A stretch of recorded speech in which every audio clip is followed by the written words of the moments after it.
The year 1945 marked the final dramatic chapter of Nazi Germany's downfall. As Allied forces closed in on Berlin from both the east and west, the capital of Adolf Hitler's Third Reich became the epicenter of a fierce and desperate battle. The world watched as the final weeks of World War II unfolded in the streets of the German capital, where the fate of Europe hung in the balance. By early April 1945, the once mighty Wehrmacht was in full retreat. German forces, exhausted by years of combat on multiple fronts, had been steadily pushed back by the advancing Red Army from the east and the Western Allies from the west. Hitler, isolated in his underground bunker beneath the Reich Chancellery, continued to issue orders to his decimated armies, despite their growing inability to fight. Berlin, the symbol of Nazi power, was now little more than a city under siege. The Soviet Union, having borne the brunt of the war on the Eastern Front, was determined to capture Berlin and claim victory over the Nazis. Stalin had made it clear that Berlin would be a Soviet prize, and the Red Army prepared for what would be the final bloody push into the city. Led by Marshal Georgy Zhukov, the Soviets launched their assault on April 16, 1945,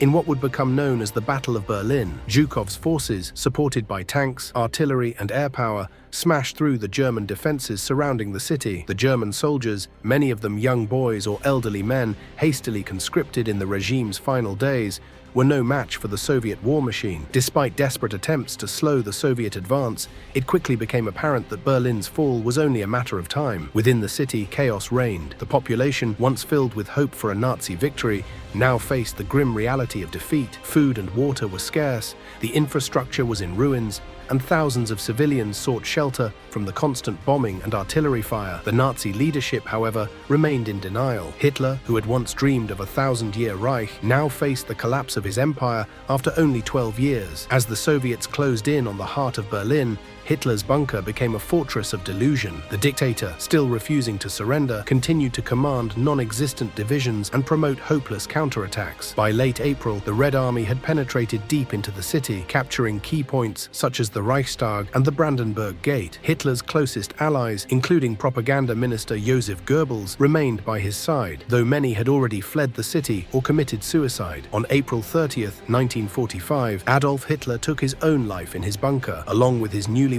wife, Eva Braun. His death marked the final collapse of the Nazi regime. However, the fighting in Berlin raged on for several more days. The SS, Hitler Youth, and remnants of the Wehrmacht made a last-ditch effort to resist the Soviets, but the outcome was inevitable. On May 2, 1945, Berlin surrendered to the Red Army, and the war in Europe was all but over. The aftermath of the Battle of Berlin was one of utter devastation. The city lay in ruins, its iconic landmarks reduced to rubble. The cost of the battle was immense. Over 80,000 Soviet soldiers and 92,000 Germans were killed, along with thousands of civilians caught in the crossfire. The once proud capital of the Third Reich was now a shattered symbol of the Nazis' catastrophic failure. For the people of Berlin, the fall of their city marked the end of a brutal dictatorship and the beginning of a new era of occupation and division. With Germany's surrender on May 7, 1945, the war in Europe officially came to an end. However, the peace that followed was fragile. Berlin, like the rest of Germany, was divided into zones of occupation, with the Soviets controlling the eastern half and the Western Allies overseeing the west. This division would soon evolve into the geopolitical standoff that defined the Cold War. The legacy of Berlin's final days continues to shape history. The city's fall was not just the defeat of Nazi Germany, but the end of one of the darkest periods in human history. The Holocaust, the destruction of Europe, and the loss of millions of lives were the horrific price paid for Hitler's ambitions. The fall of Berlin signaled the world's rejection of fascism and tyranny. In the years that followed, Berlin became a symbol of the Cold War divide between East and West. The Berlin Wall, erected in 1961, stood as a stark reminder of the conflict between communism and capitalism, a new global struggle that emerged from the 1960s ashes of World War II. It was not until 1989, with the fall of the Berlin Wall, that the city was finally reunited, marking the end of decades of division. Berlin's fall in 1945, however, remains a key moment in the history of the 20th century. It was the final act of World War II in Europe and the moment when the horrors of Nazism were finally brought to an end. The battle for Berlin was a bitter and brutal struggle, but its outcome ensured that the world would never forget the lessons of the war and the cost of allowing totalitarian regimes to rise unchecked. The capture of Berlin also marked a pivotal turning point in global politics. While the battle itself ended with the fall of the Nazi regime, the power vacuum it created ignited tensions between the Allied forces, particularly between the Soviet Union and the Western Allies. This fragile alliance, which had been united by a common goal to defeat Nazi Germany, began to fracture in the days following Berlin's collapse. As the Red Army hoisted the Soviet flag over the Reichstag, signaling their victory, the stage was being set for a new conflict, the Cold War. The division of Berlin was a precursor to what would soon become a broader geopolitical split across Europe, with the city divided into four sectors controlled by the United States, the United Kingdom, France, and the Soviet Union. It quickly became a symbol of the emerging rivalry between East and West. Stalin's insistence on controlling Berlin and the establishment of a Soviet sphere of influence in Eastern Europe led to the creation of the Eastern Bloc, while the Western Allies began to solidify their positions in Western Europe. The ideological divide between capitalism and communism that would dominate the second half of the 20th century was now clear. In the immediate aftermath of the war, Berlin became the focal point for diplomatic negotiations, but it also endured severe hardships. The city was left in ruins, with millions of displaced people, widespread hunger, and economic collapse. The residents of Berlin faced a long and arduous recovery, as efforts to rebuild the city were often hindered by the growing distrust between the Soviet Union and the Western powers. This mistrust would eventually manifest in the Berlin blockade of 1948, when the Soviet Union attempted to cut off all supply routes to West Berlin in an effort to force the Western Allies out of the city. The Western response, the Berlin airlift, would become one of the first major confrontations of the Cold War, as Allied planes flew in essential supplies to sustain the city's population. As the city became a flashpoint for Cold War tensions, it also stood as a stark reminder of the consequences of unchecked authoritarianism. The horrors of Nazi Germany and the destruction wrought by Hitler's regime left an indelible mark on global consciousness. The fall of Berlin symbolized not only the end of a tyrannical regime, but also the potential for future conflicts if the world failed to heed the lessons of the past. The Nuremberg trials, which followed the war, sought to hold Nazi leaders accountable for their crimes, further cementing the importance of justice in the post-war world. These trials set a precedent for international law and the prosecution of war crimes, ensuring that those responsible for the atrocities of the Holocaust and the devastation of Europe would face consequences. Yet even as the world sought to bring closure to the horrors of the war, the shadow of division loomed large. For the people of Berlin, the scars of the war and the division of their city would define their lives for decades. The construction of the Berlin Wall in 1961 physically divided the city, separating families, friends, and neighbors. The wall became a symbol of the Iron Curtain that had descended across Europe, a manifestation of the ideological conflict that had been brewing since the fall of Nazi Germany. Berliners would not see their city fully reunited until the fall of the wall in 1989, which heralded the end of the Cold War and the collapse of the Soviet Union. In the years after 1945, Berlin's transformation from the epicenter of Nazi power to a divided city caught between two superpowers served as a powerful testament to the enduring impact of World War II. The lessons of the war, the dangers of fascism, the importance of standing against tyranny, and the necessity of international cooperation continued to resonate long after the final shots were fired. For the people of Berlin and for the world, the fall of the city was both an end and a beginning, the close of one of history's darkest chapters and the start of a new, uncertain era shaped